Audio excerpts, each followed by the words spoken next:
Good evening, everybody, and welcome to another of your Friday night spooky sessions with me, your host, Hedda Gold. I'm afraid I have a bit of an announcement to make tonight. The place where I get access to the Zethero's stories for I Made a Deal with an Angel is the Reddit nosleep, and because of the increasing amounts of people, unscrupulous people, who are taking authors' work and passing it off as their own, or not crediting them, or making money off the backs of these authors and not sort of even compensating them or anything like that, has caused this particular part of Reddit to close down for a week. Now it means it's not opening again until Monday at 12 noon, I believe. I think it's Eastern Standard Time. Or it's either Pacific Standard Time, I'm not quite sure which. But anyway, it's Monday at 12. Obviously, that's no good to us tonight. So I have been in touch with the author. She was going to try and send me the chapter for, the episode for tonight. But unfortunately, the longer I'm waiting for it, time's ticking by.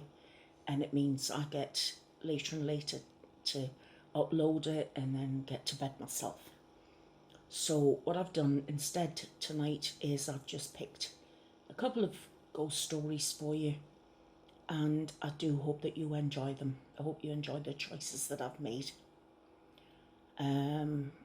So I want to thank you all for being here. Thank you for coming. I hope that you're now going to sit back and relax while I read the first of these two stories to you. And the first one is called Crayons. It's only short. And I really do hope you enjoy it. A married couple who had just returned from their honeymoon decided to buy a house. The couple were very happy because they'd managed to get the house at a very cheap price. It was in a nice neighbourhood, close to the city, and just a short walk from a shopping centre. One day, the husband was walking down the hall when he spotted a red crayon lying on the floor. The couple didn't have any children, so the husband wondered where the crayon had come from. Perhaps the previous residents left it behind, he said to himself as he casually threw it in the trash. The next day, the husband came home from work to find another red crayon lying in exactly the same place as before. He was very puzzled and decided to ask his wife about it. The wife grew pale in the face when he brought it up. She told him that every day since they first moved into the house, she'd been finding red crayons when she was cleaning. They were always lying in the same spot at the end of the hallway. The husband was standing in the hallway, wondering about this weird phenomenon, when he began to notice something was not quite right. The hallway was too short. He tapped on the wall at the end of the hallway and heard a hollow sound. Curious, he began peeling off the wallpaper, despite the protests of his wife. Behind the wallpaper, they found a pair of sliding doors. It was as if someone had carefully hidden the entrance to a closet or a small room. The husband discovered that the sliding doors had been nailed shut. He got a hammer from his toolbox and began prying out the nails, one by one. After pulling out the last nail, he slowly opened the sliding door to reveal a small hidden room. Looking inside, they saw that the white walls of the little space were covered with words scribbled in red crayon. Over and over again were the words, "Mummy, I'm sorry. Let me out, Mummy. I'm sorry. Let me out, Mummy. I'm sorry, Mummy. Let me out."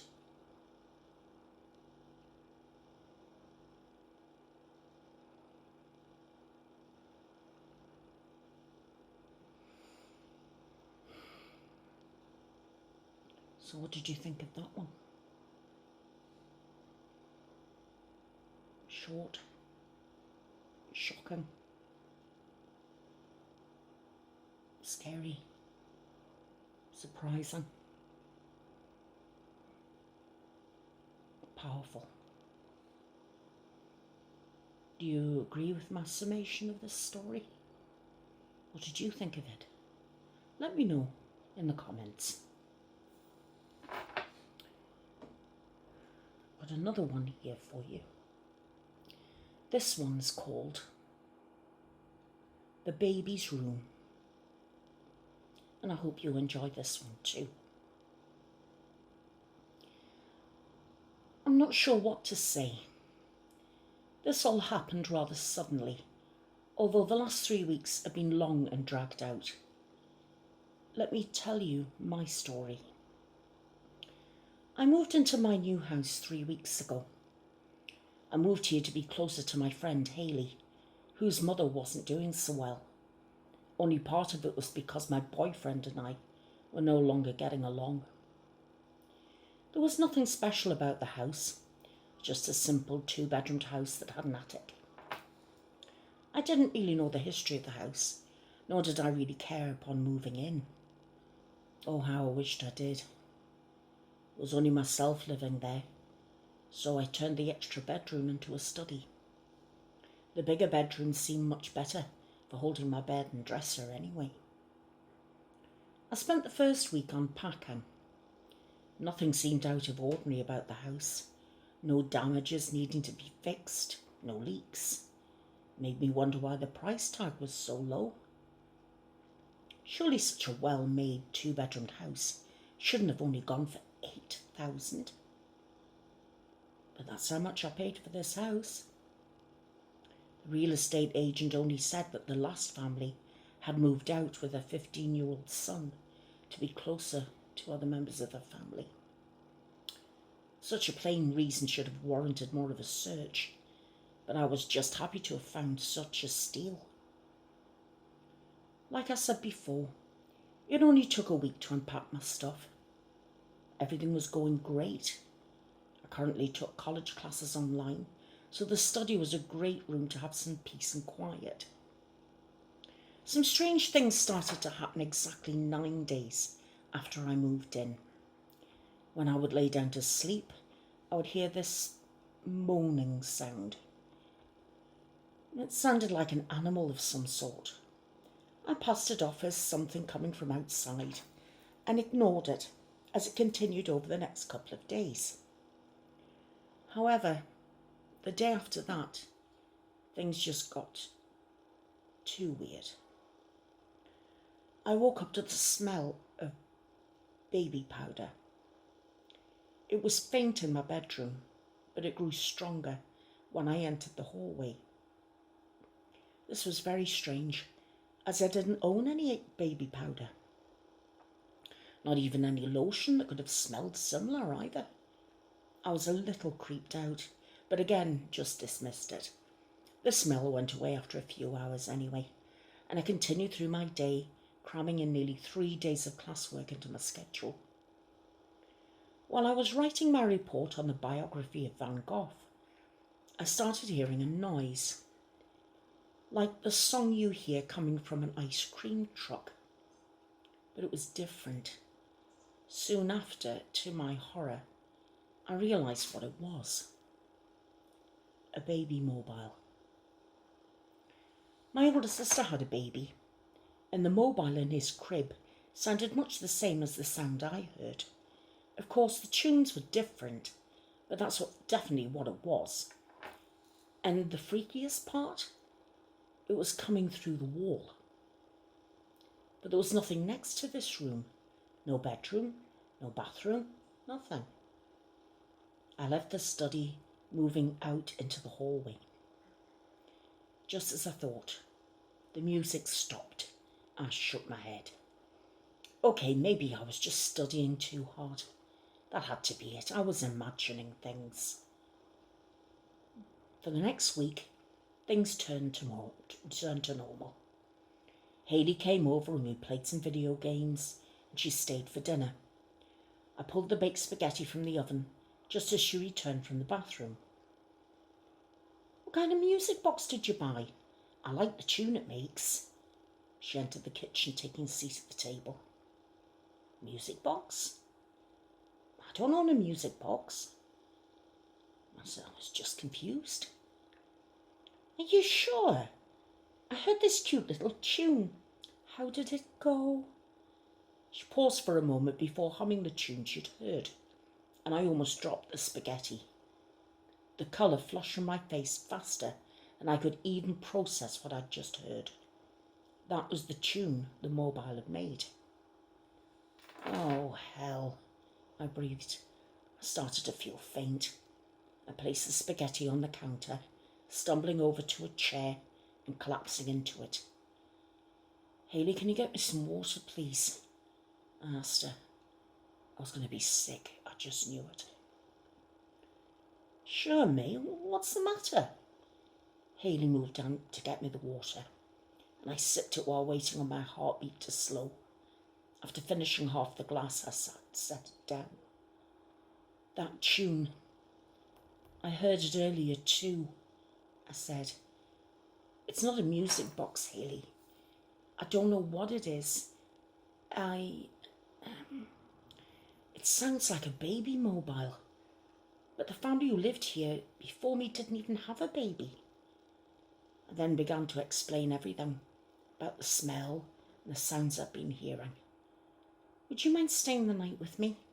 I feel a bit uneasy now. I felt relieved when she agreed. We ate dinner and I took a shower while she sat up the couch in my room just so she could sleep on that.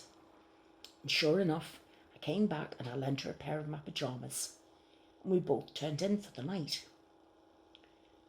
It was around 3 a.m. when Hayley woke me. I was instantly awake, but it wasn't due to her prodding fingers. No, instead I'd woken up to the sound of a baby screaming and crying. What the hell? I exclaimed. Hayley looked scared.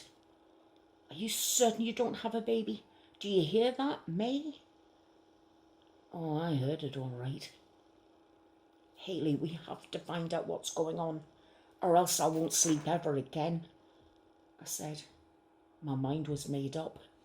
I got out of bed, walking out of my room and turning the hallway light on. The screaming was coming from the opposite side of the wall, and I crossed the short distance to listen. The screaming carried on for a few moments longer, then ceased entirely. Would you go and get the toolbox from our closet, please? I may have to pay for the damages, but I won't get any peace of mind until I figure out what the hell is going on around here. Yes, I am the kind of girl that keeps her own toolbox. Don't judge me. I was tired and shaky, but I couldn't go on like this. I needed to find out what was happening. Hayley brought the toolbox over, and I looked through it before pulling my hammer out. I then stood back, swinging the hammer to hit the wall as hard as I could. Nothing happened, but I continued. I pounded at the wall again and again until a good part of it collapsed. I dropped the hammer, sinking to my knees. Oh my God. There was a bedroom. There was a bedroom hidden behind this wall where nobody could see it. I stepped over the rubble, barely noticing that Hayley was following me. It was a baby's nursery. Furniture took up the room, most of it caked in dust. It looked as if no one had touched it in a long time. A rocking chair sat in the corner, and a crib sat alongside the opposite wall. There were no windows either. A bookshelf was next to me, lined with toys and books. But not only that, a large book sat at the end. I plucked it from the shelf, wiping the grime and dust away to reveal the title. Baby's First Year, it read. What is this? Haley wondered as she explored the room. I shook my head slowly as I opened the book. I didn't know. The first page had a picture taped to it. A black and white photo of a baby girl was taped to the page, and the name under was written Olivia Bethany Cordell. The baby was cute, but she looked off, like she had a physical deformity of some sort. I couldn't say what kind. I flipped the page, going from picture to picture. I wasn't quite sure what to make of it.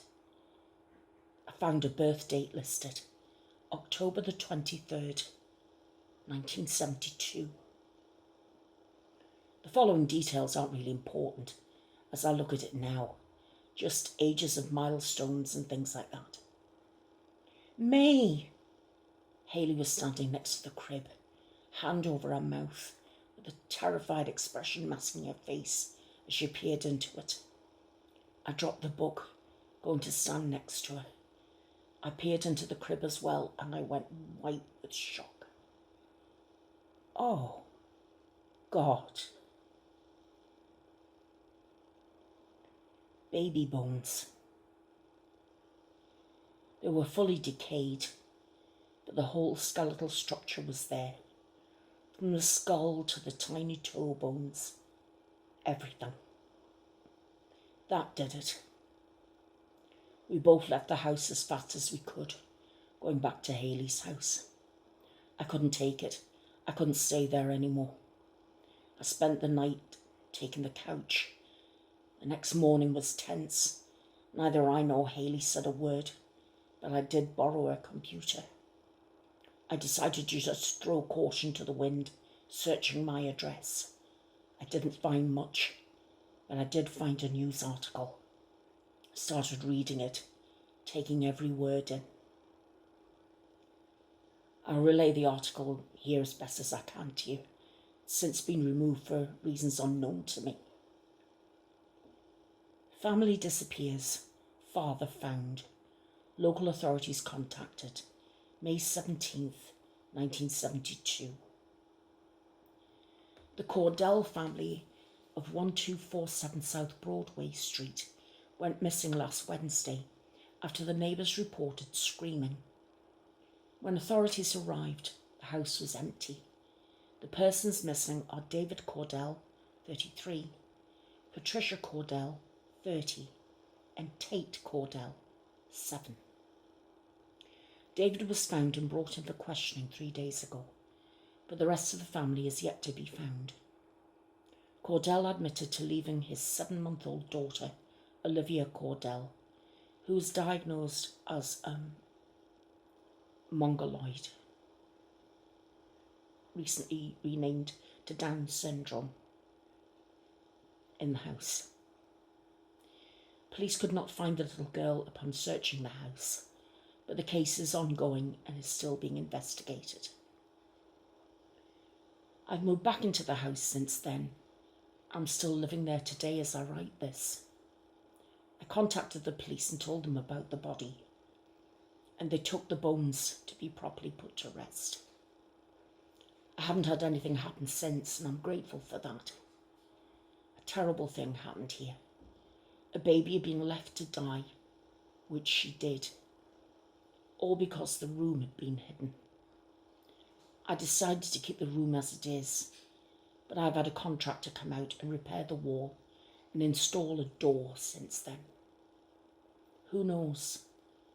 The nursery might make a great room for my baby in 7 months' time.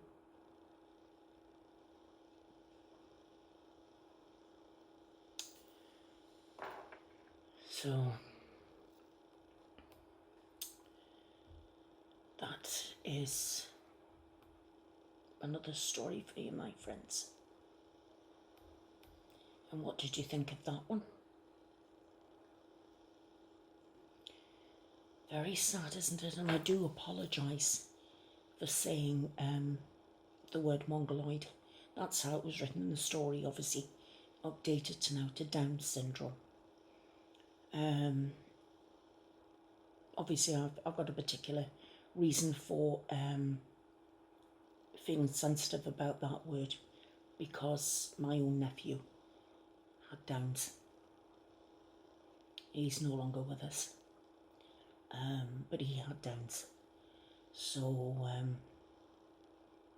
it's something close to my heart anyway. And if it hadn't been already corrected in the text, then I would have taken out the original word, but I read it as it was written, but I didn't mean to cause offence to anyone. So, as we normally spend half an hour together, it's not quite that time yet. I've got one other last short story for you. So you're going to be getting 3 tonight. And this one is called Baby Bridge. And I hope you enjoy this one too. You'll probably know this one yourselves. Somewhere in Georgia, back in the 1800s, a poor farmer and his wife were expecting their 5th child. The farmer knew that he and his wife would not provide for this child because the crops had been bad and he could barely feed his family of 6. When the wife went into labour, the farmer called for the doctor. Unknown to his wife, the farmer and the doctor had already made arrangements to get rid of the baby. Their plan was to take the baby from the room after the delivery and tell the wife that the baby had died during childbirth. When he left the farmhouse that night, the doctor took the baby to a nearby bridge and dropped him over the side. The wife never found out what the farmer and the doctor had done. It is said that on a cloudless night during a full moon, you drive your car to Baby Bridge and park it in the centre of the bridge's highest point. Get out of your car and sprinkle baby powder in a circle. Then you get back into your car, turn the engines and the light off for 10 minutes. If you do that, you will hear the soft sound of a baby crying. When you get out of your car, there will be baby footprints in the circle of powder.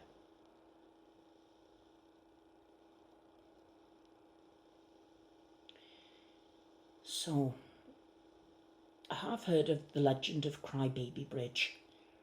I'd heard it was in Alabama, but if anybody lives in that part of the world, if you can either tell me that I'm right or correct me, or tell me where it is, or is there more than one? I don't know. I know of other bridges. There's Goatman Bridge. I've heard about that, the Goatman. And I've heard of Crybaby Bridge before, but it wasn't this particular story. The one that I heard was of a girl who was pregnant, was a teenager, and the father of the baby wouldn't marry her. And she was so ashamed that when she gave birth to the baby, she and the baby walked across the bridge, went down onto the riverbank and walked into the river, and she drowned not only herself but the baby as well. I don't remember whereabouts in America that was, but that's a story that I've heard quite a few times.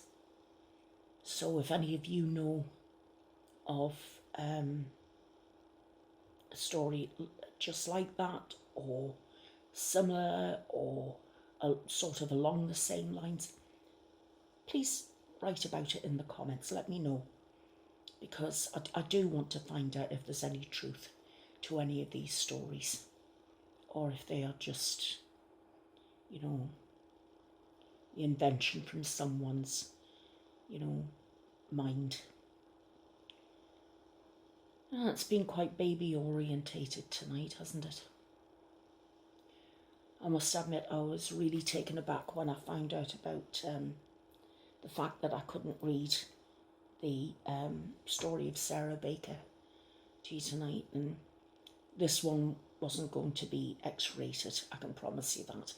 This one was going to be quite action-packed. Hopefully, once this strike to protect authors' rights is over, I should be able to get back to reading you, continuing the story. Because I must admit, when I contacted Cithero, she was quite shocked. She hadn't gone online to see that this ban had come up. And if any of you go on to the Reddit nosleep, you'll find that you can only go there by invitation. So I'm very lucky that I've got someone who will vouch for me, even though I'm already signed up to the site. But you've got to be there by an author's invitation. So I'll have that from Cithero. So I'm lucky in that regard that she'll vouch for me, because she's already been and watched the videos. She hasn't commented, but she's watched the videos so far, and she's enjoyed them. The way that I've read the story, she's enjoyed them. So hopefully next week you'll have your episode 8 back again. Anyway, my friends, it's coming up to the end of our time together on our spooky sessions. Please let me know what you thought about the stories tonight. I know they were particularly sad, but a lot of ghost stories are. Not all of them are there to frighten the life out of you. They can make you feel scared, they can make you feel sad, they can make you look over your shoulder, they can make you feel shivery, they can do all manner of things playing with the mind, you know, especially when it's cold and it's dark and you're on your own and all you can hear is the whistling of the wind, the creaks of the floorboards, and your mind goes into overtime and you double guess yourself and what have you. But it's been a real pleasure to be able to be with you once again. And like I said, I do hope you enjoyed the stories tonight. Like I said, if I could have spent more time looking for different ones, then I probably would have been able to find you better stories. But as it was, I didn't find out about this particular strike on the No Sleep Reddit until late this evening. So it was a desperate scramble to find something that you all would enjoy. So I hope I've done okay by you. Anyway, thank you again for being here with me. Thank you very, very much for watching. I do appreciate you being here, you know, because there are so many, hundreds and hundreds of channels out there that have their own particular spooky sessions in their own particular language and particular ways that you could be watching, but you're here with me, being very supportive and very kind and loyal, faithful, and I couldn't ask for better. Because like I keep saying, without you, there would be no Friday spooky sessions. There would be no Haven. So a really big thank you to all of you for watching me. And I value you more than you will ever know. I hope you all have a wonderful weekend wherever you are in the world. I hope you have the happiest weekend you can possibly have. And all being well, fingers crossed and all that jazz, I will see you all on Monday. Until then, take care of yourselves. I love you all very much. And I'll see you again very soon. Take care now. Good night.